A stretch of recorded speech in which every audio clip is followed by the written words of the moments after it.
बघा, हे प्रकरण पूर्ण 26 दिवस झाले आणि हे प्रकरण ज्या पद्धतीने सभागृहामध्ये किंवा सर्व पक्षाच्या आमदारांनी मांडलं, त्याच्यानंतर जो लोकांमध्ये ह्या संदर्भातला रोष आहे, आपण बीड जिल्ह्याचा जो मोर्चा झाला, रस्त्यावरती लोक तिथं उतरले, 1 लाखाच्या पुढे तिची आकडेवारी. आणि आता म्हणजे मी जसं माझ्या कानावरती अनेक जिल्ह्यांमध्ये मोर्चे निघतात, परभणीमध्ये पण मोर्चा निघतो, पण एवढं मोठे सर्व लोकांचं लक्ष असताना, मीडियामध्ये रोज हे चालू असताना 26 दिवस अटकेला कशामुळे लागतात ते, हा म्हणजे विचार करण्यासारखी गोष्ट आहे.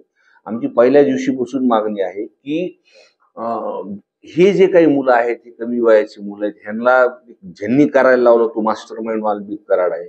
दुसरा प्रश्न की मी पहिल्या दिवशीपासून सांगतोय की हा मास्टर माइंड आहे.